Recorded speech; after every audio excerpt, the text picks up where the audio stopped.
to buy a gun, you had to be cleared through the system. And they realized that if the system wasn't working, you couldn't buy the gun.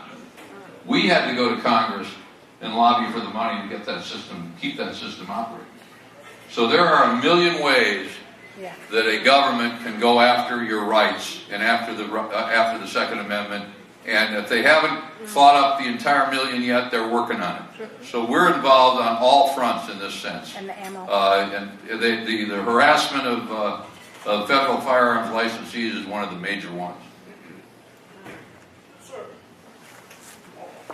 Yes, sir. First of all, I want you to know it's gratifying to see a president speak without a telephone.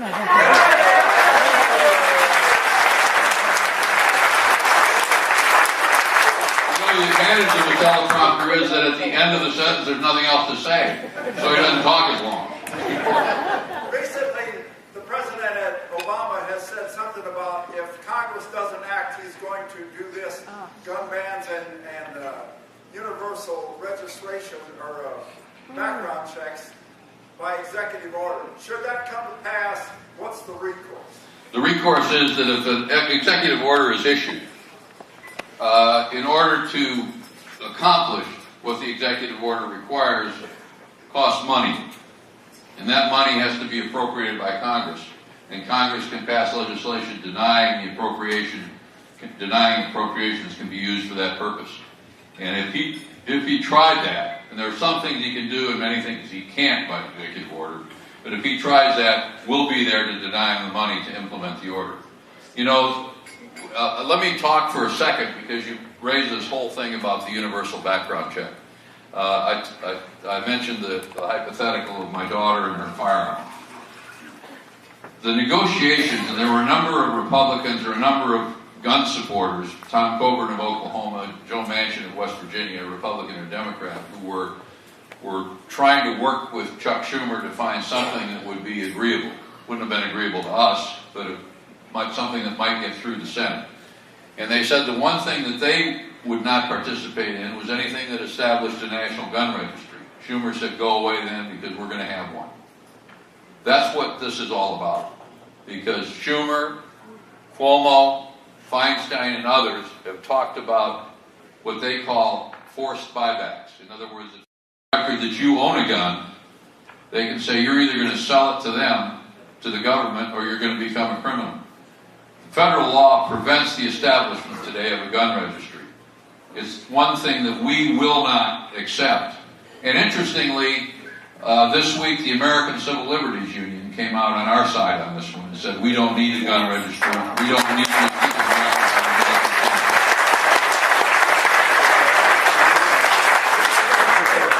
Just today I spoke with one of Mark Kirk's people in Washington, and he informed me that Kirk himself was writing a universal background check bill. Kirk is the one Republican who's working with Schumer on this. Yeah, that's he's true. a progressive. All Kirk's office. Yeah. That's exactly right. Others that were working, Senator Manchin and others, have heard from their constituencies very strongly and realize they better not go down that road. Mark Kirk doesn't realize that. Yeah. He's a total fraud. What are you doing with, or what is the NRA going to do with respect to education more broadly? I have two daughters, a 7-year-old and a 5-year-old. Not only do they know how to field strip a pistol and clean it, but they also understand the various parts and how it functions, unlike the representative from Colorado. What I'm wondering is, what is the NRA doing to change the dialogue? Part of the problem is people who are advocating with these legislators that are trying to take away our rights don't understand. The president just yesterday said the shooter at Newtown had an automatic weapon. People don't understand when they hear the word semi-automatic, they assume machine gun. People hear magazine. The president does know the difference. He does know the difference. That was deliberate. But what is the NRA doing to educate so that when people are on the same page, and I have colleagues who are not necessarily pro-gun, but once you explain things to them, there you go, oh, and it changes the tone quickly. I mean, that's a major part of our job. That's what I do. I go around and talk to anybody. You know, it's very interesting because I spoke to about 600 students at Harvard not too long ago, and answered questions for about an hour. Most of the questions reflected the sort of bias you might get if you were an undergraduate at Harvard. But when they heard the answers, not all, but some of the students reacted as you said they might if they heard that. The other surprising thing was, I guess the administration at Harvard thought that the students were going to attack me because there was more security there than I'd seen in any other speech that I'd given. There were the Harvard police and the Boston police, and they were all there to protect me, presumably.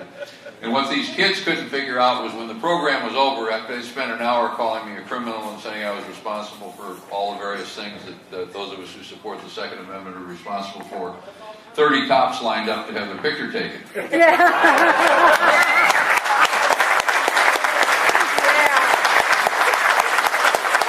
they were all lifetime members of the NRA, and most of them were certified instructors. And I won't say which one it was, but a high-ranking police officer with the Harvard campus police came up to me and made a big point of saying, "Thank God you come here to try and drill some common sense into these kids' heads." That's our job. And that's what we try and do. We can't get to everybody. I've said I'll talk to anybody. I'll go anywhere. I'll explain these things to the extent that I can.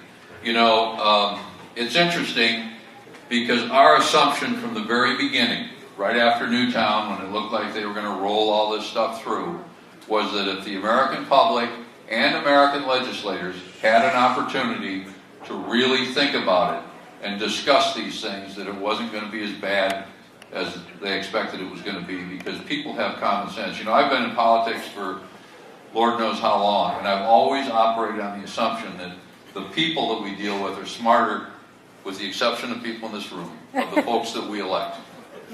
And there has been nothing that's happened in the 45 years or so that I've been involved that has convinced me to change that opinion.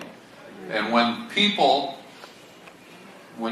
reach their legislators, when people reach their congressmen and senators, when enough of them say what they're going to be, even somebody like Mark Kirk, who is after all influenced because he's too close to Northwestern,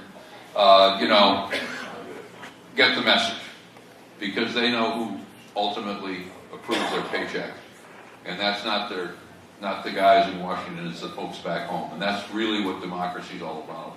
And the common sense of the American people is the one thing that we have that saves us, because they believe, as we do, in the Constitution.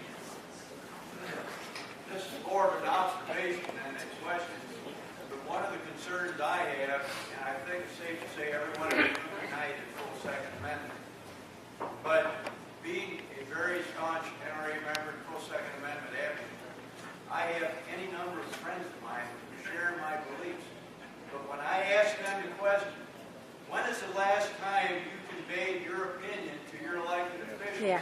They look at me and say, I have never called an elected official.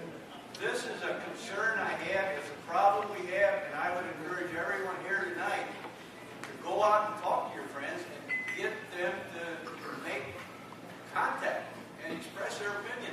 That's exactly right. As I say, when we all speak, they listen whether they want to or not, because they know what the consequences of not listening is. But too many people don't do that.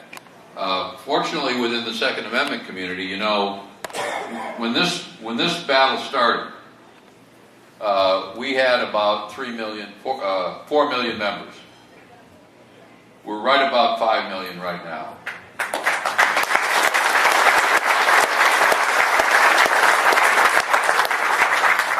The greatest membership day in the history of the National Rifle Association was the day that Barack Obama delivered his speech on what he wanted to do about the Second Amendment. We got 58,000 members, and our poor people worked for 24 hours answering the phone and putting people on hold. We didn't have a recruitment drive going on, but people stepped up.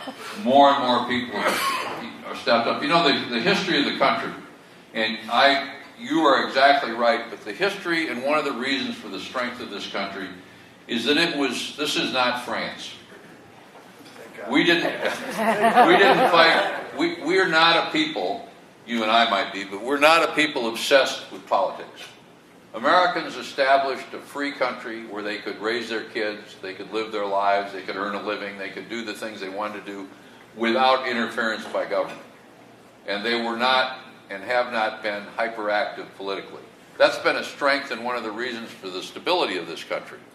But the other aspect that's unique to the American culture is that whenever we perceive as a people that our rights are threatened, we've stepped up to the plate. Whether it's been an international threat, which we've had in different generations, or a domestic threat, which we have now. And more people are getting involved as they realize the consequences of not being involved. But one of the things we have to do is make our neighbors realize what those consequences are. That's part of our job.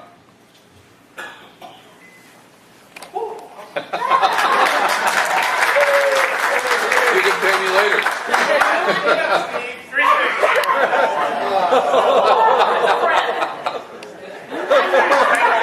Thank you very much for being here with us.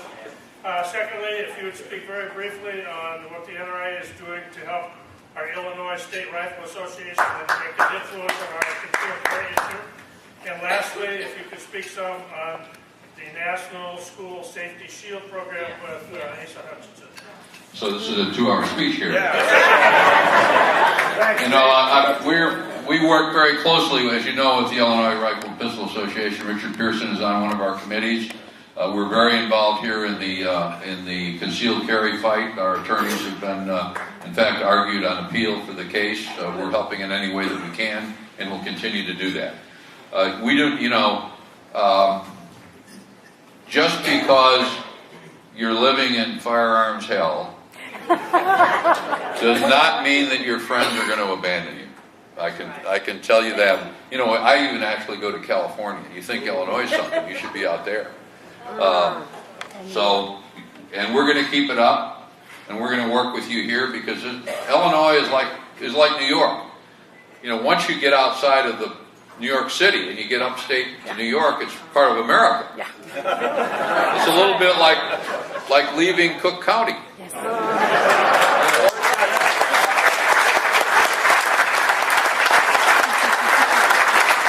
But let me talk for a second. You know, after the Newtown tragedy, when we first came out, there was an irony because the day after Newtown, I was in Israel. And it happened that I was touring the facility where they train school security guards for their schools. In Israel in the 1970s, they had a whole spate of school shootings. And as I put it when some reporter asked me, I said, you know, the God they talked to was different than whoever the voice was that's been talking to our crazy people, but the results were the same. What initially then happened was that Israeli military veterans flocked to the schools as volunteers. And over the years, that program morphed into a system where each school is responsible for its own security. The military doesn't provide it, the police don't provide it. Each school has private security, and those people are trained. The courses are very much like an advanced concealed carry course in this country, in which these folks are trained, certified, and then can be hired by a local school district. When I came back, and Wayne LaPierre was thinking in the same way, we said, you know, we cannot as a society guard against every lunatic. The people that involve themselves in mass shootings are not your traditional criminal. That's gun crime. The people that do this are people that, you know, after the Newtown shooting, we were called by the American Psychiatric Association, which was outraged at us because we said this guy up there was crazy. And they said, we don't like people saying that.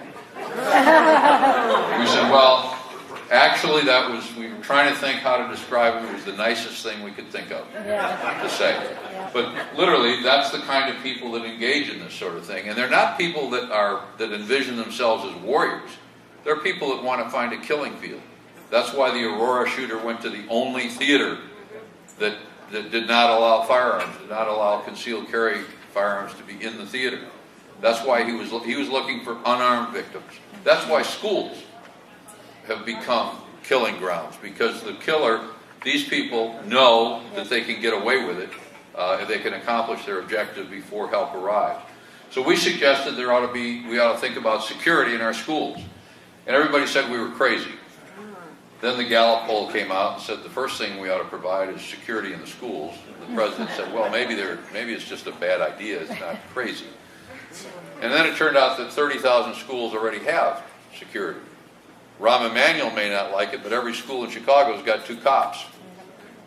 Of course, there may be part of the problem for all I know in Chicago. But the fact of the matter is,